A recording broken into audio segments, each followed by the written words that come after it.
বিরিয়ানি রান্না করা কঠিন কিছু নয়, তারপরেও যদি হয় 10 থেকে 20 কেজি বিরিয়ানি একেবারে পারফেক্টভাবে এবং হোটেলের চেয়েও বেশি টেস্ট, তো তাহলে কিন্তু আজকের রেসিপিটা অবশ্যই শুরু থেকে শেষ পর্যন্ত দেখবেন।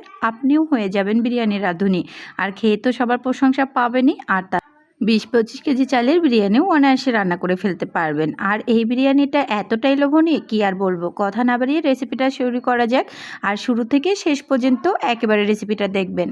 তো শুরুতেই এখানে 6 কেজি পরিমাণ মুরগির মাংস খুব ভালো করে পরিষ্কার করে পানি ঝরিয়ে নিয়েছি। তারপর আমি এখানে দিয়ে দিচ্ছি বেশ কিছুটা পরিমাণ পেঁয়াজ বেরেস্তা এবং সাথে দিয়ে দিচ্ছি 500 গ্রামের থেকেও বেশি তেল। দিয়ে দিচ্ছি আদা বাটা, তারপর জিরে বাটা আর রসুন বাটা। যারা মেজারমেন্টটা বুঝবেন না তারা 1 কেজির জন্য 1 টেবিল চামচ দেবেন, তাহলে দেখা যাচ্ছে 6 কেজির জন্য 6 টেবিল চামচ, তাহলে কিন্তু হয়ে যাবে। তারপর আমি এখানে 2 প্যাকেট বিরিয়ানির মশলা দিয়েছি, আর সাথে এখানে দিয়ে দিচ্ছি হাফ কাপ পরিমাণ টমেটোর সস, আর দিয়ে দিয়েছি এখানে 1 কাপ পরিমাণ টক দই। টক দইটা আমার হাতে বানানো, ডিপ ফ্রিজে রেখেছিলাম। তো তারপর স্বাদ অনুযায়ী লবণ দিয়ে দিচ্ছি। এবার খুব ভালো করে সব কিছু মেখে নিতে হবে। আর বিরিয়ানির প্রথম টিপস হলো, যদি পেঁয়াজ বেরেস্তা দিয়ে এবং বেরেস্তার তেল দিয়ে বিরিয়ানিটা রান্না করেন, বিশেষ করে চিকেনের এই বিরিয়ানিটা, তাহলে টেস্ট হয় অসাধারণ। এত সুন্দর একটা ফ্লেভার আর কালার চলে আসে, সেটা তো দেখতেই পেলেন প্রথমে। তো ঠিক এভাবে বানিয়ে নেওয়ার চেষ্টা করবেন, আর চেষ্টা করবেন একেবারে খুব ভালো করে মশলার সাথে মাংসটা একটু মেখে নেওয়ার। যারা এভাবে মেখে নিতে পছন্দ করেন না, তারা কিন্তু হাতে পলি বেঁধে তারপর মেখে নিতে পারেন। তো দেখেন আমি খুব ভালো করে কিন্তু মেখে নিয়েছি। লাস্টে কিন্তু আমি একটু মরিচের গুঁড়াও দিয়ে দিয়েছি, এখানে 6 টেবিল চামচের মতো। তো এখন একটুখানি পানি দিয়ে দিচ্ছি যে বাটিতে আমি দই বসিয়েছিলাম। তারপর বেশ কিছুটা কাঁচামরিচ দিয়ে দিচ্ছি, আর বেশ কিছুটা কিশমিশ দিয়ে দিচ্ছি। কিশমিশটা আগে থেকে দিলে কিন্তু মিষ্টি ফ্লেভারটা একটু বের হয়। এখন আমি চিকেনটাকে রান্না করে নিব। হাতে সময় থাকলে অবশ্যই আপনারা একটু ম্যারিনেট করে রেখে দিবেন 20 মিনিটের মতো, তাহলে আরও সুন্দর একটা টেস্ট। কিন্তু আমার হাতে মোটেও সময় ছিল না, 1 ঘন্টার মাঝেই খুব তাড়াতাড়ি রান্নাটা করে ফেলতে হয়েছে।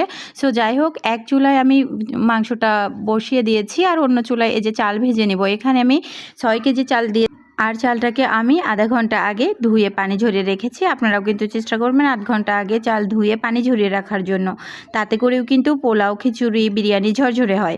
তারপর এখানে আমি আদা বাটা, রসুন বাটা অ্যাড করে দিচ্ছি। তো পরিমাণটা কিন্তু দেখে বুঝতে পারছেন, যারা পরিমাণ বুঝবেন না ওই যে টেবিল চামচ দিয়ে মেপে মেপে তারপর দিবেন। এখানে 6 কেজি চালের জন্য 6 টেবিল চামচ করে দিলেই হয়ে যাবে। আর এখানে না চালের মাঝে এক্সট্রা করে আদা রসুন বাটা দিলে না সুন্দর একটা ফ্লেভার হয়। ঠিক এইভাবে একবার বানিয়ে দেখবেন। তারপর ওই যে বেরেস্তার যে তেল আর বেরেস্তা সহ আবার আমি এখানে দিয়ে দিলাম। এখন খুব ভালো করে চাল ভেজে নেওয়ার পালা। চালটাকে অবশ্যই ভালো করে ভেজে নিতে হবে, এটা কিন্তু পোলাও বিরিয়ানির সবচেয়ে বড় একটা টিপস। ভাজতে ভাজতে যখন দেখবেন একেবারে সম্পূর্ণ চাল আঠালো টাইপের হয়ে এসছে, তখন বুঝে নেবেন যে হয়ে গেছে। তারপর অপর চুলায় দেখেন আমি মাংসটা রান্না করে নিচ্ছি। যেহেতু একটু পানি অ্যাড করেছিলাম, তো পানিটা আছে। তারপরেও এই মাংসের স্বাদটা কিন্তু অসাধারণ। আমি মাংসটা আরও একটু টানিয়ে নেব। আর এদিকে এই পর্যায়ে লবণ দিয়ে দিলাম আমি এখানে। লবণটা দেওয়ার পর আবারও একটুখানি ভেজে নিচ্ছি। বেরেস্তা করা তেল দিয়ে যদি পোলাও এবং বিরিয়ানি রান্না করা যায়, বরাবরই কিন্তু রেগুলার যেভাবে রান্না করেন তার থেকে টেস্ট অসাধারণ আছে। চাল ভেজে নেওয়া হয়ে গেলে এখানে আমি গরম পানি অ্যাড করে দিচ্ছি, আর অবশ্যই ফুটন্ত গরম পানিটা অ্যাড করবেন, তাতে করে কোনো ভয় থাকে না, আর ঝরঝরেও হয়, আর ফোটা নিয়েও কোনো টেনশন থাকে না। আর একটা টিপস হলো, যেই পাত্র দিয়ে চালটাকে মেপে নেবেন ওই পাত্রে দিয়ে কিন্তু ডাবল পানি দিলে হয়। তবে এরকম 6-7 কেজি 8 কেজি বিরিয়ানি রান্নার ক্ষেত্রে দেখা যাচ্ছে একটা হাঁড়িতে কিংবা বড় একটা গামলা করে চালটা মেপে নেবেন। ওই গামলা দিয়ে 2 গামলা না দিয়ে 1.5 গামলার থেকে একটু বেশি পানি অ্যাড করে দিবেন। যেহেতু বেশি চাল রান্না ভাপে হয়ে যায়, দমে হয়ে যায়, এজন্য কিন্তু এইভাবেই মেজারমেন্টটা করবেন। যাই হোক, তারপর প্রথমে কিন্তু শুরুতে হাই হিটে ঢাকনাটা খুলে রান্না করতে হবে। যখন দেখবেন 80% পানি শুকিয়ে আসছে, তারপরে রান্না করে রাখা মাংসটা অ্যাড করে প্রথমেই খুবই ভালো করে একবারে নেড়েচেড়ে সব কিছু মিক্স করে নিতে হবে। মাংসটা ঢালার সাথে সাথে কিন্তু অবশ্যই ভালো করে মিক্স করে, তো সব কিছু মিক্স করে নেওয়া হয়ে গেছে।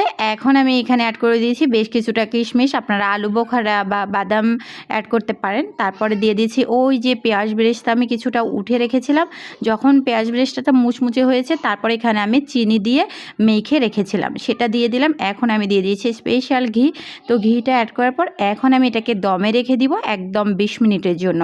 তো আর বেশ কিছুটা কাঁচামরিচও দিয়ে দিব। এই পর্যায়ে ঢাকনাটা কিন্তু খোলা যাবে না। আপনারা চাইলে এখানে একটু গোলাপ জল, কেওড়া জল থাকলে অ্যাড করতে পারেন, ফ্লেভার ভালো আসবে। আমার কাছে ছিল না, এই জন্য অ্যাড করিনি।